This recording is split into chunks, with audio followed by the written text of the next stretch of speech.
All right, everyone, this is the step 2 video of our tripod vessels. Last time we made this form. This at this point is kind of in between the plastic phase and the leather hard phase. You can see I can wiggle it a little bit, but it also is a little bit more sturdy, especially where the feet are. So it's important to not do these next steps. You can see my dog in the background until it gets to be leather hard or starting to get leather hard. So the first thing that we're gonna do is we're gonna reinforce these feet on the inside. It's too dark for you to really see in there, but there are some like holes where these tripod feet are on the inside.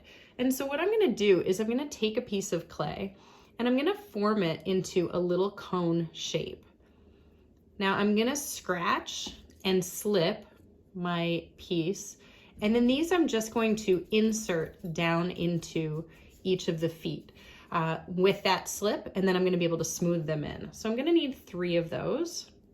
1, 2, maybe I'll just do 1 for the sake of this video. And I'm gonna also need to turn my form over so I can get to the inside. Some of you, if you have really short nails, you'll be able to use your finger to go in and smooth. Others, you're probably gonna wanna use a tool that's more rounded, so your wooden tool is a great one. I like to use the back of my knife too. Be careful with holding the blade, but you can use that to kind of press and smear the clay together. If you can get a sponge down there, that can help as well. But remember, our goal is to try to fill in some of the crevices that might be down at the bottom. And I can even, I know it's not showing, but I can even see light through this one. So we're trying to fix that.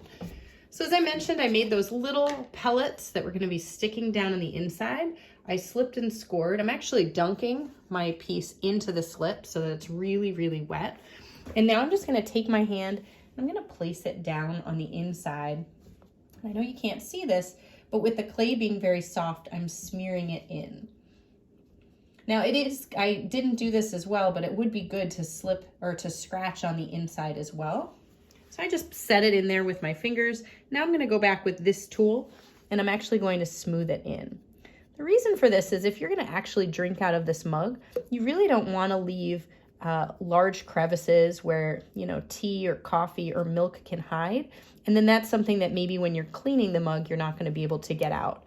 All right, so I put 1 of them in. I would go back and do that for the other 2. But I'm gonna move on and talk about cleaning up your form a little bit and shaping it. So I had the rib tool last time, and near this bottom, you can see there's a lot of imperfections. Now that it's a little more sturdy, I can go back with my tool and really clean up the form and make some decisions about the way that it looks. Some of you might like the curve that you have, but you can also do things like, for instance, pushing it in more, making more of a sharp curve. I can also start to kind of use a paddling tool to shape and strengthen these. So in this case, I don't actually have a wooden spoon with me, but that would be a great example of something you could use. Basically, you could just work on hitting to kind of shape and alter the form. Sometimes I'll do that with my hand too, or even just pressing with your fingers. So if I really wanted to straighten it out, you can notice that I'm actually making a little bit of a groove and straightening out that wall. So you have some choices with how you go about that. Another one that you can do is you can flip it over and you can work on kind of pushing out. So I'm gonna stick my hand down in, and you might see, I'm gonna do it in the light here, you might see my fingers kind of rubbing along the clay.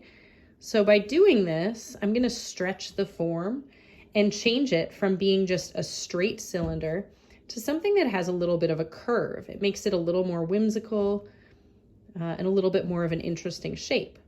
Now, depending on your theme, you might want the walls to stay really straight, or you might want to really stretch them out. Okay, so I'm just continuing to turn the form. You can see my seam is opening a little here. This is something I can go back and repair with slipping and scoring. But I'm just gonna keep going to try to really pull that out and make it rounded. Now in the same way, if I wanted, you can see it's starting to have that little curve out. If I wanted it to go in, I can do the same thing by just pushing in on the outside, and it'll start to change the form.